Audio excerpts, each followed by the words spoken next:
Hi students, there is one more type of bonding in this chapter that is called as coordinate covalent bond.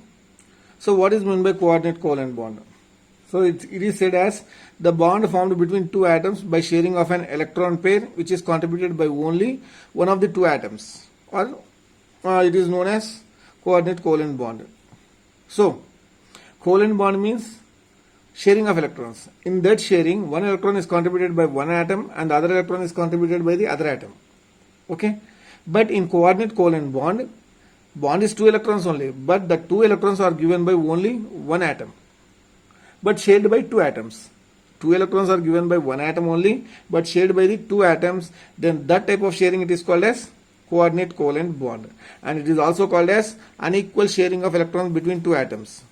Okay, generally in covalent bond sharing will be done, each will be contributing one electron, but here only one atom will be contributing and the other atom will be having empty orbital.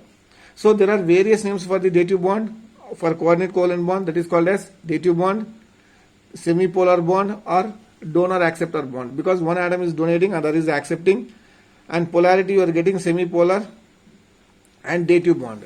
Okay, right?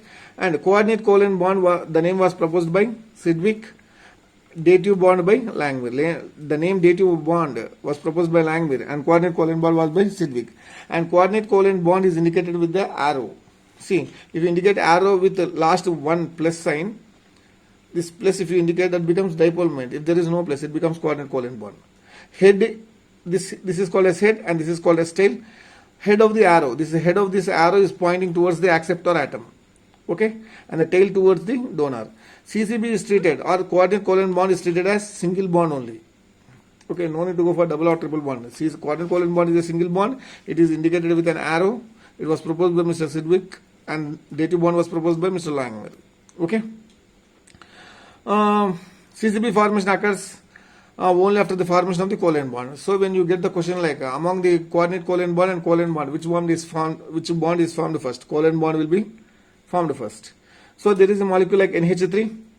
Okay, this is having lone pair and hydrogen H plus I am taking. H plus means hydrogen will be having one electron. H plus means no electron. So this is having vacant orbital. So what happens? This nitrogen, it donates two electrons. So I am representing with arrow. Okay, means which is accepting this one. So head is pointed towards hydrogen and the tail is towards the donor. So this one is the donor of electron, this is the acceptor electron. So this is also called as donor acceptor bond. If you go for this one, NH3 as well as BF3, this is donating electrons to BF3. So the type of bond formed is again here also same. We know that the plus charge should be present on the central atom. Okay, so this is BF3, it forms three bonds and there is one empty orbital. So you will be getting NH3. So it donates to this one. So that forms coordinate covalent bond. Always plus charge will be on the donor atom after the formation of the coordinate covalent bond. You remember that, students. This plus charge, whatever that is formed, will be present on the atom which is donating the lone pair electrons. Okay, any atom which accepts lone pair electrons for bond formation, it is called as Lewis acid. So with respect to this one, we will be learning in acids and bases. So any atom which is accepting one pair of electrons to form a bond, that is coordinate covalent bond, then whichever it is accepting, it is called as Lewis acid, and the donating atom it is called as Lewis base. Okay, based on the capacity to donate and accept the electrons, Lewis has classified two types, Lewis acid as well as Lewis base. So types of Lewis acids, which we can call it as Lewis acid. So electron deficient species. Okay, means less than 8 electrons in their valence shell. Fluorine, chlorine, bromine, iodine, OH, Me. These can accept electrons, right? So these are called as Lewis acids. So in the same way, these are the examples. AlX3, X can be fluorine, chlorine, bromine, iodine, methyl group, OH group, ethyl, C2H5 group, it is called as ET, hydrogen, and phenyl group, C6H5 group. Because this is having 6 electrons, this is having 6 electrons, then this set is having 4 electrons.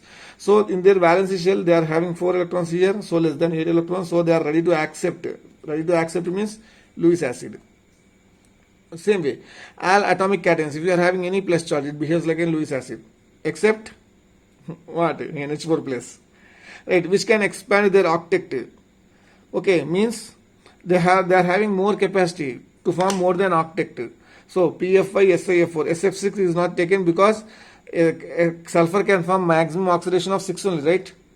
So it will be inert, and IF7, XeF4, because they will be having vacant orbitals.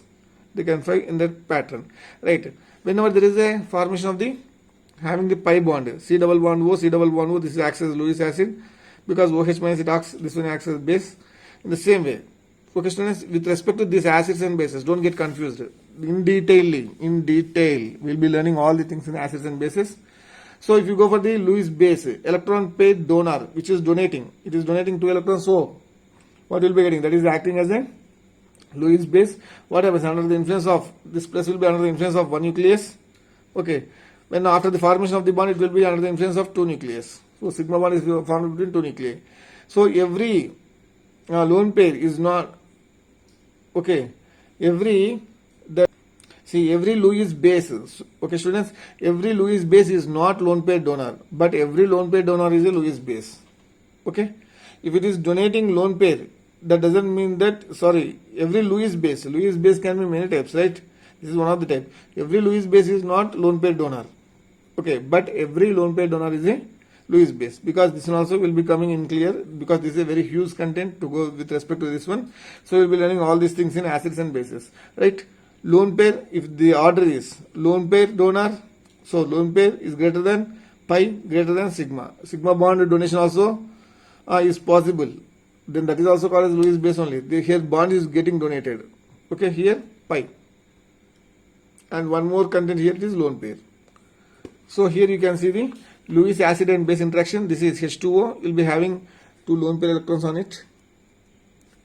And it is coming with H plus, Lewis base with Lewis acid. You are getting H2O plus. This will be the structure. So this is Lewis base, this is Lewis acid. Okay.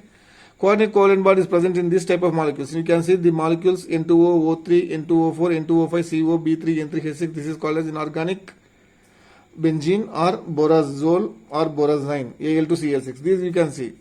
Okay, when we come to inorganic chemistry in particular, we will be learning with each and every molecule how the reactions will go on. And with respect to ions, H3O plus, NH4 plus, NO3 minus, BF4 minus, N2H5 plus, C6H5, NH3 plus. If you go for the hydrated one, Al H2O taken 6 times plus 3, Be H2O taken 4 times plus 2, Cu NH3 taken 4 times plus. So for nickel, hexahydrate chlorine. Second. So in that complexes you can find, no need to get more bothered about this. With respect to coordination compounds, this chapter comes in the coordination compounds. All this will be dealing in the second year coordination, right? The bond between ligand and the metal is complex. It is called, so this is called as ligand and this is called as the central atom metal. The whatever the bond formed, it is called as dative bond. If any anion or negative charge is present on high electronegative atom except Cn minus, that is called as base. If any cation or positive charge is present on the central on less electronegative atom, exception NO, then those are called as what? Lewis bases. See, what does this says means? If there is any negative charge, okay, the negative charge should be present on the high electronegative atom. See here you are indicating like this, right?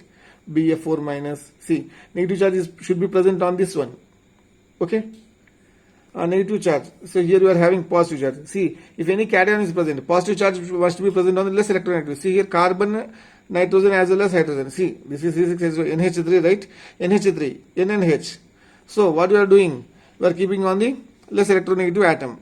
Exception is NO. So generally if you are having in a molecule, if you are having any negative charge, that should be present on the highly electronegative atom. Exception is Cn minus.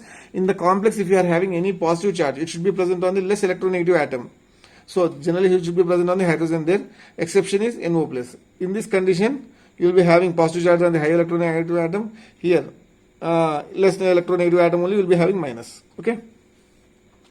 Right. The total number of covalent bonds and dative bonds made by an atom is called as covalency. So simply we can say that number of bonds formed, either it may be covalent bond or dative bond, that is called as covalency. The covalency of nitrogen is 4. You can see maximum more than 4 it can't form by nitrogen. For sulfur it is 6. Maximum number of bonds formed by sulfur is 6. Maximum number of bonds formed by oxygen is 2. Maximum I am telling. Covalency means maximum. See here you can see the molecule, right? Oxygen is forming 1, 2 as well as 3 bonds. Don't go for this. If you donate to the other atom, this also forms one more coordinate covalent bond, no sir. So that can we say it is 4? No, because this molecule is itself highly restricted. This is only least possible condition. There is no chance for the fourth bond. Okay. And if you go for the properties of the coordinate covalent bond. These coordinate covalent bonds are readily soluble in organic solvents and sparingly soluble in water. Means if you mix in organic solvents, they will be mixed up. But if you mix in water, they will not easily mix up.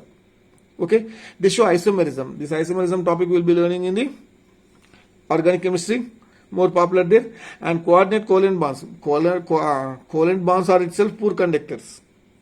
And in that also, coordinate covalent also poor conductors, because this is covalent bond only. Okay, sharing of electrons only is happening here, but only one atom is donating all the things. And if you go for the melting and boiling point, higher than the covalent bonds, melting and boiling point of coordinate covalent bond are higher than covalent compounds, pure, but less than ionic compounds.